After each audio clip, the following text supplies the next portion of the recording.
Chapter 8, Patsy's Story and the Test Proposed. "Are you hurt much?" asked Patsy, anxiously. Nick took in the whole scene before he replied. Beside the bed were Colonel Richmond, Horace, and a man whom Nick rightly judged to be a doctor. "No," said Nick, "I'm not much hurt, except in my feelings. What happened, Patsy?" "The ghost got away," responded the young man in a tone of disgust. "I wouldn't talk very much," said Colonel Richmond. "The doctor says that you have been subjected to a severe nervous shock, and—" "My grandfather's ducks!" exclaimed Nick. "Nervous shock! Well, this makes me worse. Why, man, I've been sandbagged." The colonel shook his head. "The power of unseen forces," he began, but Nick interrupted him. "Look here, Colonel Richmond," he said, "if you had the sensation behind your ear that I've got, you wouldn't talk about mysterious powers of darkness. I know what's the matter with me, and what I want is a chance to get square." "There's no evidence of any injury," said the physician. "There never is in a case of this kind," rejoined Nick. "A sandbag doesn't leave any mark. That's why it's so popular." "It is impossible to convince a stubborn man," said the colonel. "I should think that this experience would have been enough." "Quite enough, thank you," responded Nick, sitting up. "And so, if you gentlemen who kindly put me to bed will gracefully withdraw, I will get into my clothes and prove to you that I have had enough, and that it is somebody else's turn now." He made them leave him with Patsy. Then he began to dress. "Now tell me your story," he said. "When I jumped for that spook," Patsy began, "I got the fearfulest thump on my crust that I'd ever had since that marlin spike fell off the mainyard onto me in the little affair of the 5 kernels of corn. It couldn't have been a marker to what you got afterwards, though. I went down, but not out. You saw me draw my gun. Well, when you yelled, 'Don't fire,' I held off, but when I saw you go out, I decided that all orders of that kind were cancelled. I blazed away, and, Nick, I put 5 bullets through that figure just as sure as you're an inch high." "What happened then?" "The light went out. I got to your side and flashed your lantern in half a second. The figure had vanished. The colonel's lamp stood on the sideboard, just where he had put it. We had a fair light very soon. I examined you first, and upon my word I thought that you were done for. We got up to this room, and Horace Richmond rode off for the doctor. From what he said about a nervous shock, you can judge how much he knows. His help wasn't worth anything. I will back myself against him any day. I made sure that you were only stunned, and it would come to all right. Then I hurried down to that room and began my search. Well, you know that room. It is simply built up of traps and panels. A man can go through the floor or the walls almost anywhere. My job would have been a good deal easier if there'd been less than that secret machinery. Well, there were 500 ways in which a thing could have been done. It's pretty hard to say which one is right. There's a trap pretty nearly in the spot where the figure stood. Probably she came up and went down through that. But what about my shooting? There's the point. I took a direct line from the place where I was to the trap. Following that line, I came to a screen in front of the fireplace. In that screen, about 4.5 feet from the floor, were 3 bullet holes for my pistol. The other 2 are not there. Then, as I figured it out, the ghost has carried them away. My shooting was pretty good, considering the light. The 3 bullets were in the bigness of a watch crystal. I feel sure that the other 2 were aimed just as well. If that's true, then one of the conspirators has some mighty serious wounds. 3 went through her, and she stopped too. But there isn't a drop of blood to be found. The passage under the trap I have explored thoroughly. I can't find a human being or a trace of blood or any of the machinery which they must have used for the light or the ghost. Of course, the failure to find traces of the conspirators is not strange. These passages are so long and so intricate and so mighty well gotten up that I haven't had time to go through all of them. But the wounded person is another matter. Where she is hidden is more than I can imagine." "I hope it wasn't Miss Stevens," said Nick. "You called her name."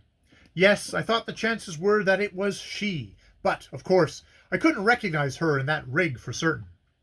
"Well, if it was she, of course we shall find it out.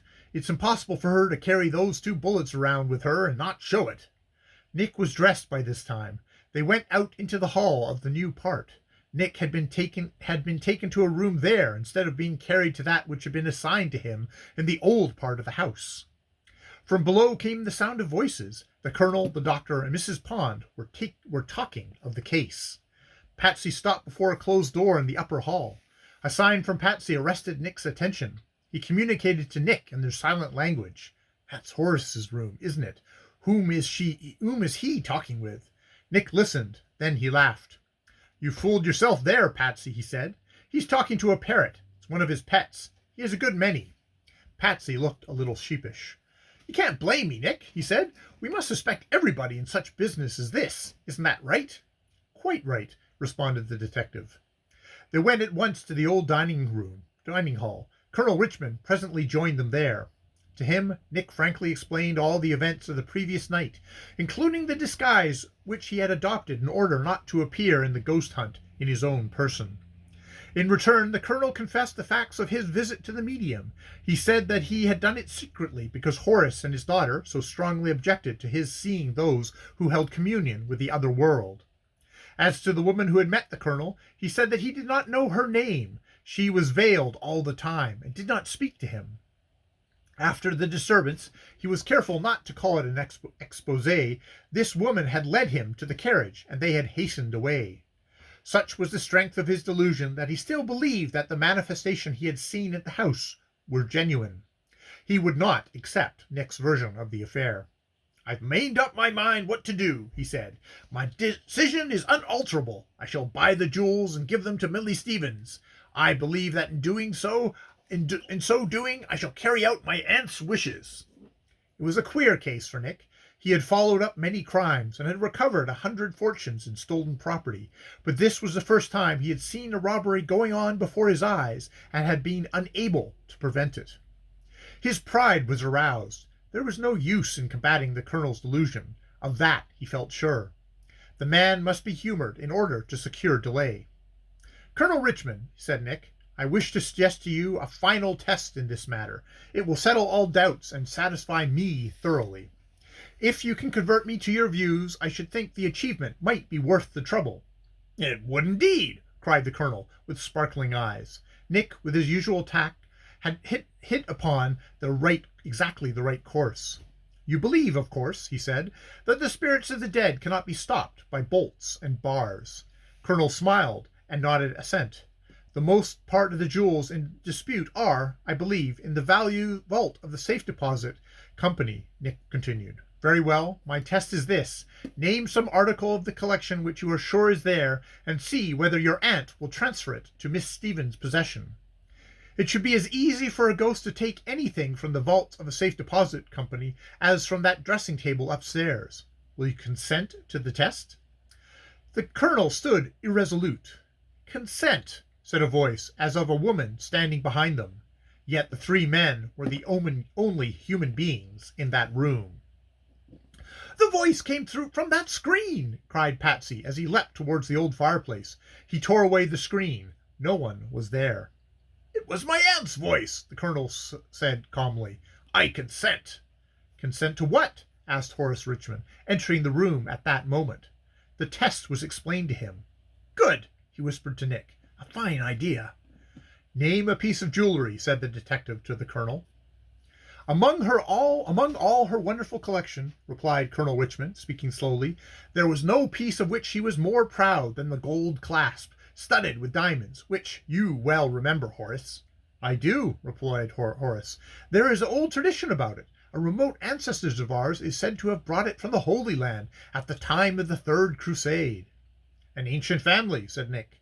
"You have a right to be proud of your ancestry. I accept the article named as the one upon which the test shall be made, provided that you are sure that it is now in the vault." "Perfectly certain," responded the colonel.